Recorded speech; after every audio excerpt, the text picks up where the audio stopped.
Antônio Miller. Ele tem atualmente 95 anos, mais 8 meses, e meio quase. E me converti, eu não posso dizer que me converti, porque já vim de família evangélica. Desde pequeno sou temente a Deus e fui muito abençoado. Só que onde eu me converti não era a quadrangular ainda, não tinha igreja quadrangular. Então eu me decidi a seguir a Cristo na igreja, igreja evangélica, Exército de Salvação. Então lá eu segui mais ou menos 12 anos, quando eu me senti chamado para ser pastor.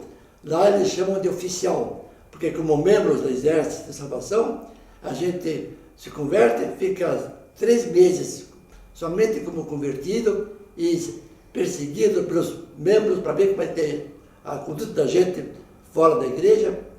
E depois de 3 meses a gente passa a ser recruta.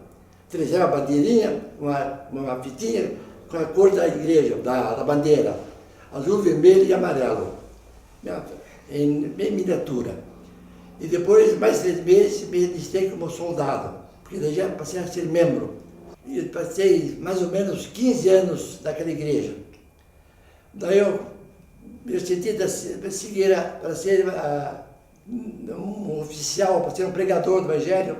Então eu fui para o Rio de Janeiro, juntamente com minha esposa, que já era casada, quando eu me converti, não, era jovem ainda, 17 anos, mas depois quando eu tinha 22 anos, me casei, com uma também que era membro da igreja, e daí juntos fomos para o Rio de Janeiro, chama-se Colégio de Cadetes, ou lá o Colégio Teológico. E lá então nós estudamos 1 ano. E quando terminamos o curso, minha esposa ficou um pouco meio doente e eu, por problemas justos, nós voltamos para Curitiba e não fizemos exames, as provas. Por causa da doença dela, eu ia perder a minha esposa por causa do curso, né? Fui para Curitiba para ficar um tempo aí para poder cuidar da saúde dela. E quando nós chegamos em Curitiba, a minha sogra, que era presbiteriana independente, chegou para mim e disse: Teobaldo, chegou em Curitiba uma igreja diabólica, que ora para os doentes, cura os enfermos, grita aleluia no púlpito, toca o violão e cantam sendo púlpito, como se fosse brincadeira, lá batem palmas. Agora, a mocidade gostou da igreja, mas os velhos aceitaram no momento, porque vieram 13 dias de culto naquela igreja, presbiteriana independente. E depois dos 3 dias, o pastor Haroldo Williams, que tinha trazido o trabalho evangélico da igreja quadrangular em Curitiba, voltou para São Paulo para dirigir essa igreja, porque o pastor Haroldo Williams, que era missionário, que trouxe a quadrangular para o Brasil, ele tinha feito uma igreja em São Paulo, começou em São Paulo a igreja quadrangular, cheia, tenta de Jesus. E tinha lá um membro que também era presbiteriano, filho do presbítero Mariano de Castro, e que ele frequentava então lá em São Paulo. E o pai dele, que é de Curitiba, Mariano de Castro, que era presbiteriano, que convidou a senhora William para fazer culto na igreja presbiteriana, era presbiteriano também, e então fizeram culto lá. E ele tinha uma congregação na Vila Fani, aqui de Curitiba. Depois que eles passaram os 3 dias em Curitiba fazendo trabalho missionário de cura divina, o missionário voltou para São Paulo e eles iam continuar a obra dentro da igreja presbiteriana. Mas os membros mais velhos não gostaram, andaram que não podiam mais fazer esse culto pentecostal na igreja, porque a igreja tradicional deles é diferente. Mas como o pastor Mariano tinha a congregação na Vila Fani, eles fizeram um trabalho lá, o culto deles, e o pastor Mariano e Laura de Queiroz, que era pastor auxiliar do Presbiteriano Independente, auxiliar do pastor titular de lá, pastor Sati, lá do Malo Camargo, e eu fazia um culto lá, mas daí depois de uns 3 meses de culto, operando maravilhas lá na Vila Fani, chegou um da igreja presbiteriana, durante o culto, mandou fechar a igreja. Aqui não se pode mais fazer culto pentecostal. Nós somos tradicionais. E como estava cheio de gente, e a igreja estava num terreno, uma casa de material, a casa de madeira pequena, e atrás da igreja tinha uma extensão do terreno deles e tinha um portão que leva para o fundo de uma outra casa, onde morava a zeladora da igreja, da presbiteriana, da congregação. E daí, já que foram expulsos de lá, então eles levaram todo aquele povo para a casa deles, na casa do fundo da zeladora. E atualmente o marido dela era caminhoneiro, ele tinha caminhão de transporte, e fizeram daí culto, era de noite, dia de semana, de noite, eles fizeram culto no terreno, entre a casa deles e o caminhão que estava ao lado, cobriam com a lona do caminhão o lugar para eles fazerem culto, ficar de pé. O trabalho começou com tenda, automaticamente, porque tinha uma lona de caminhão em cima, um lado da casa, um lado do caminhão. E lá eles fizeram culto para as criaturas vezes, depois o dono da casa, que é o caminhoneiro, entregou a casa, derrubando uma parede entre o quarto e a sala, para deixar um lugar espaçoso para fazer o culto dentro de casa. Daí fizeram campanha para conseguir fundos, e naquele terreno onde tinha um caminhão, estava suficiente para construir um templozinho, construíram um templo e faziam um culto lá. E estava animado, muita gente frequentava e batia um palmo, cura divina, e oravam lá tudo, né? No meio pentecostal. E nesse meio tempo, que minha sogra falou que veio uma igreja diabólica em Curitiba, eu me interessei para saber onde que é essa igreja. Ela me dedicou e falou que Maria de Castro já era conhecido, ele era garoto, que eles eram comerciantes. E daí eu fui lá assistir, daí logo depois me batizei. Eu fui a segunda pessoa a ser batizada na obra. O pastor Mariano foi o primeiro, mas depois de muito tempo, quando eu voltei do Rio, eu fui a segunda pessoa que perguntou se queria ser membro, ser batizado, aceitei. Fui batizado lá na Cascatinha, onde tem o restaurante Cascatinha, lá no fundo. Eu comecei a frequentar a igreja.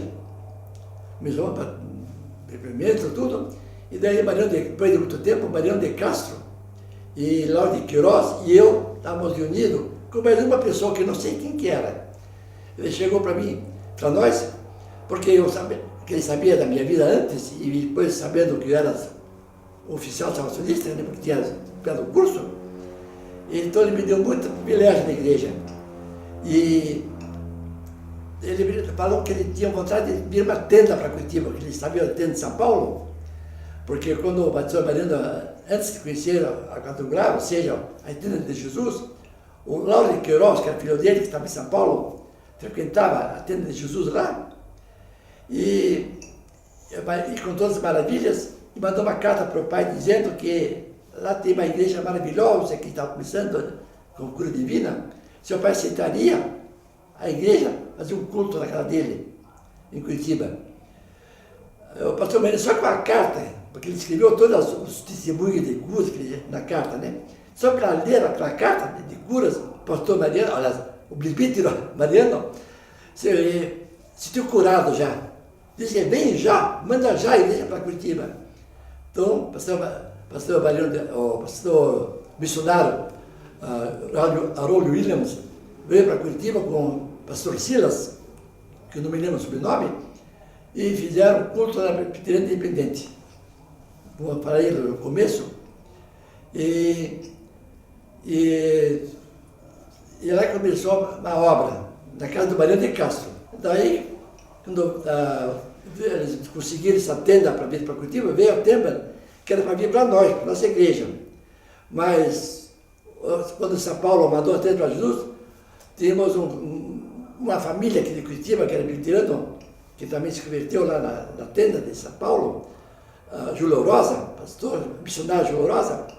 Então ele trouxe a tenda para cá, e ele pegou a tenda como se fosse para ele.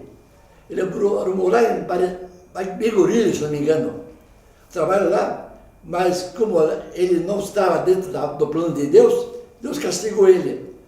Fechou a tenda, inclusive, lá, não pode fazer culto dentro, fazer um culto fora, por certos motivos.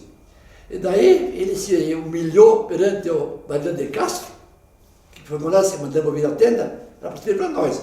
Mas daí ele se humilhou e fizeram um acordo, todos se combinaram e mudaram a tenda para o Bacaxiri. Logo antes do quartel do Exército, 20º Regimento de Infantaria naquela época. E lá então a tenda veio, foi um sucesso. Depois de mais ou menos 3 semanas ou um mês, ele veio também, porque a tenda quando veio com o Júlio Rosa, ele que dirigia. Ele era um grande missionário, pregador, profundo conhecedor da Bíblia, da palavra de Deus, um pregador de renome. Mas só que ele não tinha aquele avivamento pentecostal. Ele tinha experiência presbiteriano. Mas claro, como pregador, ele é excelente, excelente. É um doutor, um presidente da República, na palavra. Mas daí veio de São Paulo um missionário, que é homem que tinha morrido e ressuscitado.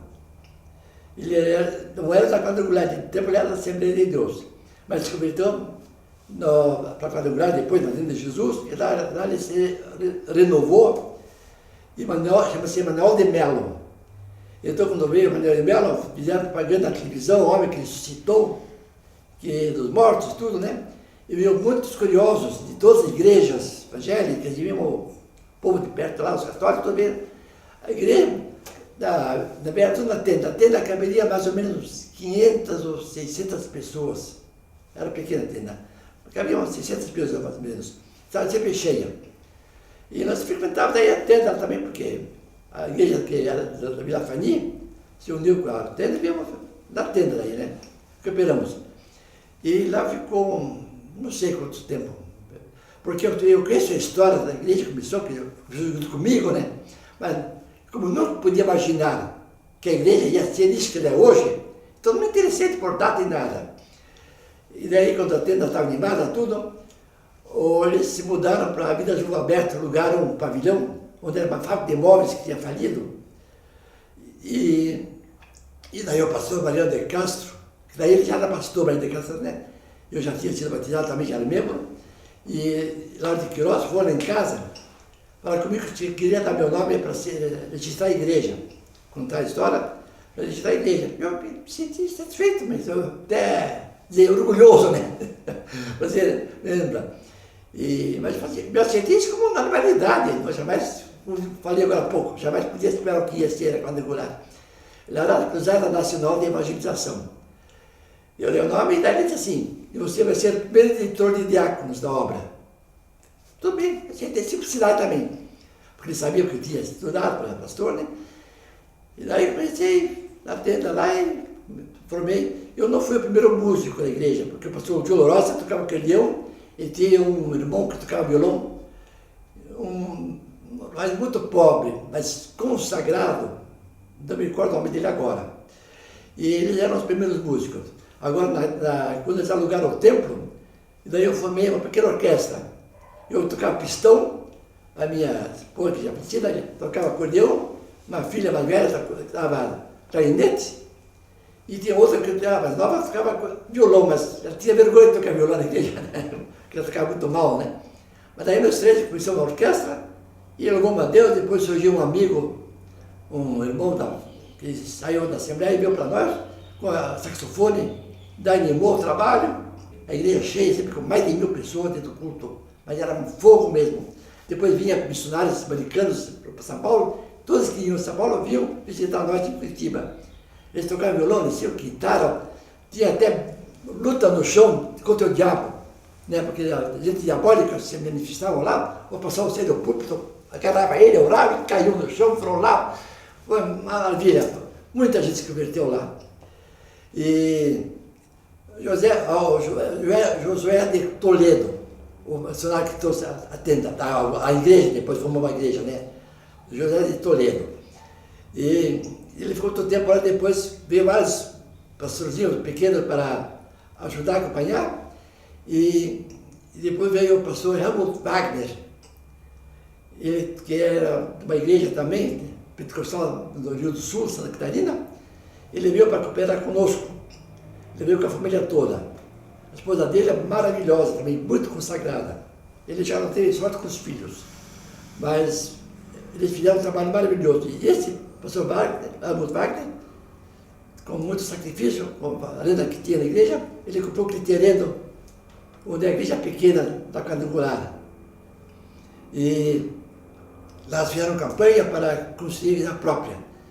E como eu era viajante, tinha um emprego, era viajante, de uma companhia de pneus, e eu, quando chegava em Curitiba, de volta de viagem, eu pegava o carro, pegava uma lista lá da igreja, onde as pessoas davam o nome, que tinha papel velho, garrafas vazias, ouro, ouro não, a oferta da Coreia que dava ouro, tinha ferro velho, tudo, né? Eu ia nas casas, pegava, recolhia, levava para a igreja, para pôr no balcão, para pagar as pessoas do terreno onde está hoje a primeira igreja. Então, quando eu fazia essa coleta, levava tudo num galinheiro que tinha lá, coberto, levava todos o material lá dentro. Então, eles vendiam para ajudar a pagar o terreno. Então, na primeira igreja, eu tenho bastante história. Lá trabalhei bastante, trabalhei com a mocidade, porque minhas filhas eram jovens, trabalhavam na mocidade, eu cooperava com eles, fazia curta livre. Eu trago a tirote que tem, quarto violino, eu tocava lá, então chamava atenção, na livre. E foi, minha cidade era jovem ainda naquela época, eu não tinha ainda 95 anos, e foi um tempo maravilhoso. Primeiramente eu ouvi falar de Jesus aos 10 anos, né? E meu pai frequentou a igreja presbiteriana porque ele foi evangelizado quando tampava os buracos nas estradas, né, do DR. E daí nós frequentamos a igreja presbiteriana até os 15 anos, né? Desde os 15 anos veio o Evangelho Quadrangular no Barracão de Sal, lá na beira do mar, né? Era Cruzado Nacional de Evangelização. E daí uma vizinha se curou, né? Ela não sabia ler, ela tinha os 50 anos, não sabia ler e aprendeu na Bíblia, né? E aí, aquele fogo, ela converteu toda a família dela e nós também, né? Como era colega de escola, foi tudo para a cruzada, né? E depois, aos 15 anos, eu me batizei. Mas só que a gente seguia Jesus de longe, né? Como a gente era muito pobre, eu não tinha Bíblia, né? Nós morávamos num casebre até os 15 anos de chão batido com a parede de taipa de barro, né? Até os 15 anos moramos lá. Trabalhei de cozinheira, tudo, né? Mas me amarrei nas novelas, né? Depois eu consegui uma Bíblia, mas não tinha coragem de ler, né? Depois eu me casei, eu conheci o Teobaldo, hoje estou fazendo 43 anos que a gente se conheceu, né? Conheci por meio de uma cartinha, e daí a gente namorou 3 meses, e viemos aqui, o pastor Agostinho orou por nós, daí a gente foi morar em Santa Catarina, moramos lá uns 6 anos, depois lá o Júnior nasceu, né? Depois voltamos para Curitiba, mas seguimos a Jesus de longe, né? Ele dizimava em qualquer lugar. Eu dizia, mas isso não está certo. Eu nunca fui dizimista em outra parte, né? E aí aqui que eu vim conseguir a ser dizimista, né? Depois agora está fazendo quase 25 anos que servimos na quarta igreja, aprendemos a ser cidadão no reino dos homens, no reino de Deus, né? Porque é um privilégio falar da quarta igreja, porque ela tem nos abençoado muito, muito, muito, e essas bênçãos que o Senhor tem nos dado, ela nos enriquece, né? Porque a quarta igreja, ela é como um rio de águas vivas, e ela é como uma ama de leite que acaricia seus filhos, né? E quando a gente veio morar aqui no Capão da Embuia, nós moramos numa casa que tinha uma família, e quando eles foram embora, aqueles espíritos, acho que acompanhavam ele, não me deixavam dormir, né?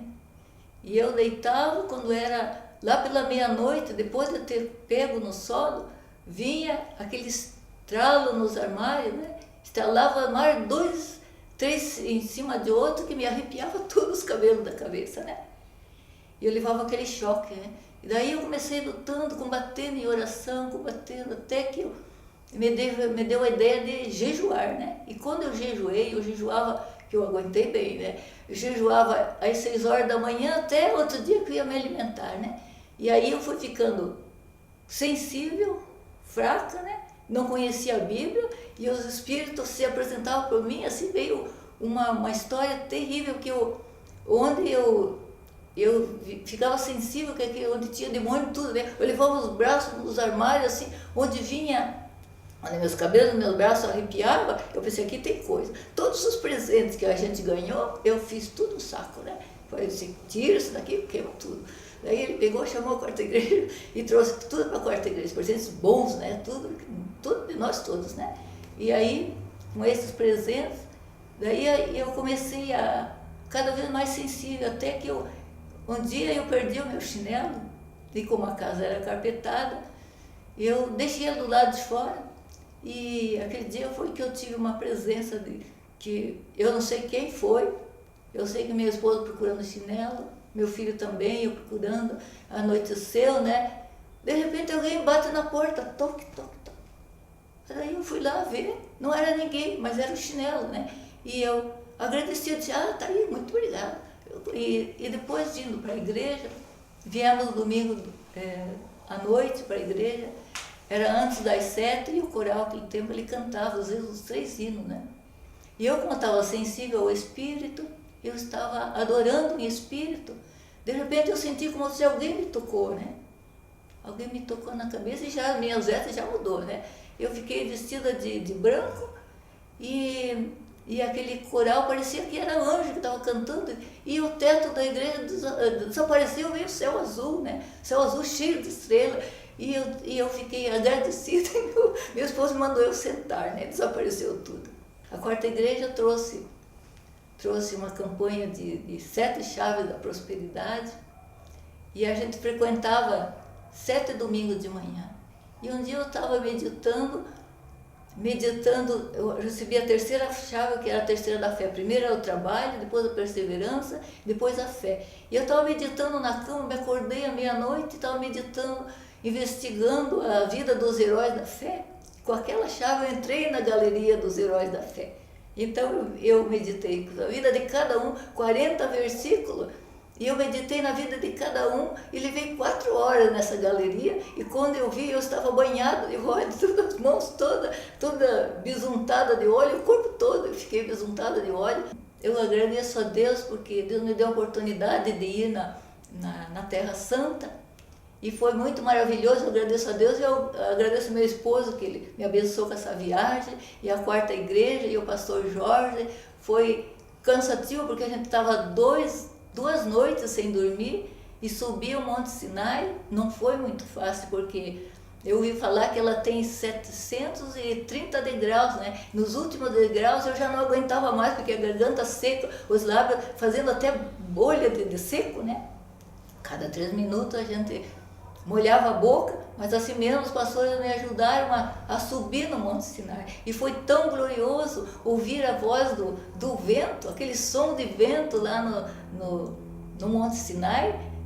Com meus 67 anos, e aí nós cantamos, oramos, lemos a palavra, e o céu estava testemunhando nas primeiras horas da madrugada, 4 ou 5 horas, então aquele céu azul, cheio de estrela, com um filetezinho de nuvem branca como testemunha, né?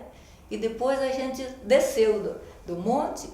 Então a gente foi uma hora a gente subiu no deserto e voltamos às 11 horas, né? Então tinha o líder que desceu com a caravana e ele gritava lá, vamos família, que ficava ecoando dos montes, né? E eu fui abençoada com uma empresária, me abençoou com uma descida do monte de camelo. Então era quatro peregrinas em cima de 4 camelos, e o pastor Jorge com o seu bordão apacentando nós 4, né? Foi muito maravilhoso essa viagem, inesquecível. Bom, para ser um bom cristão, precisa ser abnegado. Precisa ser abnegado, ele não pode amar muito sua vida. Porque quando eu era solteiro, não tive permisso, eu dei minha vida para a obra de Deus. Eu trabalhava no armazém, fazia entrega de domicílio, papai tinha armazém, trabalhava com ele, e após o culto, parte do culto do trabalho, minha vida era o culto, a igreja. Segunda, terça, quarta, quinta, sexta, sábado, domingo dia todo. Não tinha casa, então Eu estava na igreja. Servir a Jesus Cristo, abnegar-se de tudo aquilo que não presta, é o caminho. Os vícios, as palavras que te fala, que muitas vezes fez as pessoas, isso infelizmente acontece até hoje em dia ainda, mas a gente precisa se corrigir desses males, porque ser cristão é ter a boca para Deus. Outra coisa importante para servir a Deus é ser dizimista. Eu posso dizer isso porque eu não dependo da igreja, eu trabalho para ajudar a igreja. E por ter ajudado a igreja, Deus me abençoou muito. Por meu dízimo, agora, como eu sou aposentado, minha renda caiu tanto que o dízimo, o valor do dízimo, o percentual do dízimo que eu dava quando eu trabalhava, é o salário que eu ganho da Providência Social hoje. O valor do dízimo, hoje eu vivo, é pouquíssimo, mas Deus parece que multiplica o dinheiro, que eu vivo tranquilo, consigo guardar dinheiro. E quando começou o projeto de vida, não sei quantos anos atrás, minha esposa veio com um folheto para ter vida, e nas comunicações falaram também, mas eu não dei valor. Mas deu que ela trouxe cartão, também vou trazer o meu também. E casualmente eu consegui economizar um valor que era a meta máxima do projeto de vida, que era R$1.000 na época, não gosto de falar valor, mas é valor, né? E com muita dificuldade, levei mais de um ano para economizar esse dinheiro, guardando R$20 de um mês, 20, 30 do outro, para mim ter um fundo, que eu não tinha fundo. Eu ficando velho, se ficasse doente, eu não tinha dinheiro para comprar remédio. Né? Mas, graças a Deus, tinha saúde e nunca precisei, mas eu consegui economizar. E quando eu tinha que conseguir esses R$1.000, ela veio com o posto, que o máximo era R$1.000, meu coração queria dar, mas o único dinheiro que eu tenho, meio um ano para economizar, agora eu vou lá, mas eu dei. E quando subi a escada para depositar dinheiro na urna, que alegria, que prazer. Foi um sucesso. Eu pude depositar aquele dinheiro. E aquele dinheiro que eu dei, não levou 3 meses, já tinha ele de volta. Não aquele dinheiro, mas Deus me deu para o meu trabalho de economia, e o banco distribuiu um dinheiro que tinha no banco, da poupança que tinha ganho, e sei que em 3 meses já comecei a pagar, e quando foi mais adiante, deu um sucesso na minha fronteira, deu um pulo financeiro, começamos a trabalhar na obra, evangelizando, pregando sim, mas mansamente. Eu tinha costume de falar dentro do ônibus. Eu sempre dentro do ônibus, quando eu sentava, né? Alguém está ao meu lado, eu podia falar, eu sempre falava. Eu vejo que quando eu falo, eu busco muito. Então eu não podia falar muito perto dos ônibus, você fala hoje, mas eu fazia o que podia, falava sempre, que Deus bonito, é nada de Deus, e sempre procurar o meio de pôr Deus no meio da conversa, dentro do ônibus, de pessoas estranhas. E por isso eu comecei a evangelizar a pessoa precisamente na boa, vamos supor, né?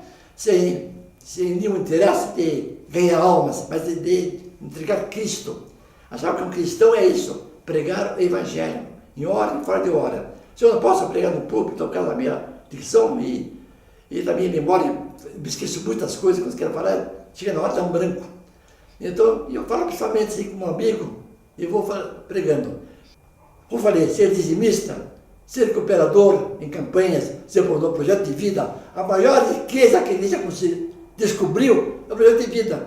Se a pessoa der, mesmo que no momento de dar ele se sinta pesado, mas na hora de dar, que ele dê com alegria. Que ele suba aquela escada para pôr na mula, que ele suba com alegria, que ele vai ver o resultado. O resultado é tremendo. Isso é uma maravilha. Eu comecei dando aquele sacrifício. Depois comecei a dar. Hoje eu dou o salário integral. Eu não quero falar de valor, até falei para ela, que eu não quero falar de dinheiro. Mas é interessante. O meu salário integral de um mês, que é já pequeno, para me ver, eu dou integral para o projeto de vida. E Deus, eu dou sem medo, sem medo. Porque Deus dá, não pensando em receber, não pensando, nem me preocupo em receber, porque isso está na mão de Deus. Mas Deus por si, por Ele mesmo, Ele preenche meu vaso, uma abundância. O povo prega abertamente, incentiva as pessoas, e vem, vamos se converter, e então as pessoas pensam que ele se converte, ele já é salvo, já é santo. Ela precisa saber que tem uma escada. Então nós precisamos ensinar as pessoas que cada dia tem um degrau para subir. E cada degrau tem uma finalidade. Cada degrau, a finalidade é, primeiro, conhecer a si mesmo, quem ele é, o que ele faz, do que ele vive, como ele vive, e o ambiente que ele vive.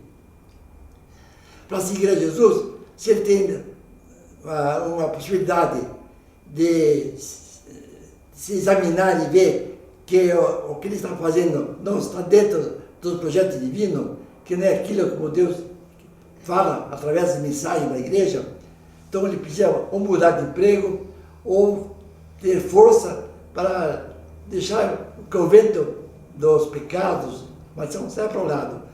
Que para servir Jesus tem um fio só, um caminho só. Não tem nada de, posso ser Jesus e posso fazer isso, fazer aquilo. Posso vir a Jesus e posso ser apaixonado por um time de futebol. Futebol é jogo. Não tem nada para ele, não pode, ele tem que se ter, ele pode ter ideias, pensar. Quando nós assistimos televisão em casa, também tinha um jogo, outro, assistimos. Mas não, graças a Deus não tenho nada a ver com futebol nenhum. Então, graças a Deus que não tenho nada de baralhos, não tenho nada desse mundo me interessa.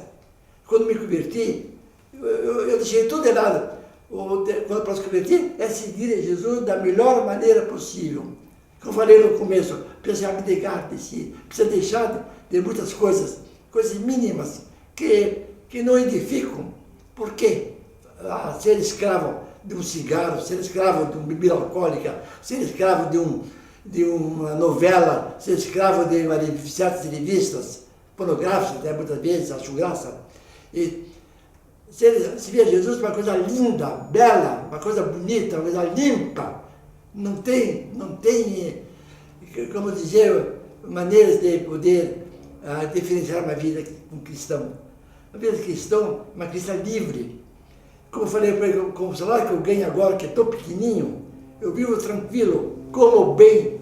Muitas vezes essa mesa lá é como a gente dirica. Eu te admiro como tu consegue isso e ainda consigo guardar dinheiro. Ela economiza, eu economizo, e fazemos o possível tudo, e não fazemos sacrifício. Seguir a Cristo, Ele ajuda a gente em tudo, mas não devemos pensar que seguir a Cristo, eu vou me converter para ganhar dinheiro, para fazer isso, aquilo, não. Converter a Cristo é esquecer de tudo, esquecer de dinheiro. Dinheiro nos ajuda, nós devemos então ajudar os outros, a igreja, ou o que for. Não pensar de se converter para ficar rico, para ganhar dinheiro. Isso é tudo secundário, terciário, quartizário, e tudo isso é bom. Deus dá conta de nos sustentar. Deus tem abençoado muito, com toda a minha idade. Eu trabalhei na firma há 26 anos, que eu fui viajante. Nunca faltei um dia de serviço. Nunca cheguei atrasado um segundo que seja. Nunca, 26 anos. E também em outras firmas também nunca faltei de serviço. Mas isso é porque Deus me dá força. Mas por quê? Porque você precisa seguir a Jesus. Não só dizer eu sou crente e viver a vida normal como tinha antes. Converter é virar a vida. É outra vida, outra linha. A vida. Não o objetivo, é a vida. Agora, nós temos um objetivo que é Cristo. E esse é o único caminho. É o centro da nossa vida, é Cristo. É a maneira de seguir, para conhecer o caminho de verdade, é seguir a Cristo. Havia um homem que ele desejava muito ir a Nova Jerusalém e um anjo trouxe para ele uma cruz e deu uma ordem. Siga o caminho, não se dizia nem para a direita nem para a esquerda. E ele foi caminhando, quando ele parou para descansar, ele viu que aquela cruz estava muito pesada.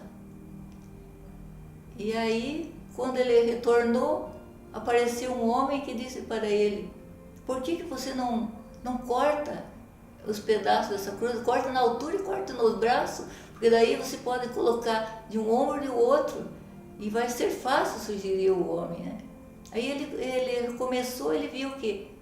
E daí quando ele ele ouviu isso, ele pegou e disse uma boa ideia. E cortou os pedaços da cruz e seguiu o caminho.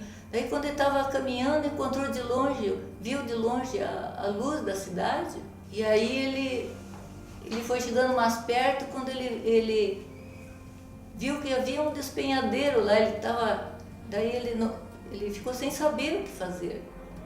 Aí o anjo apareceu e disse para ele: por que você não usa a cruz?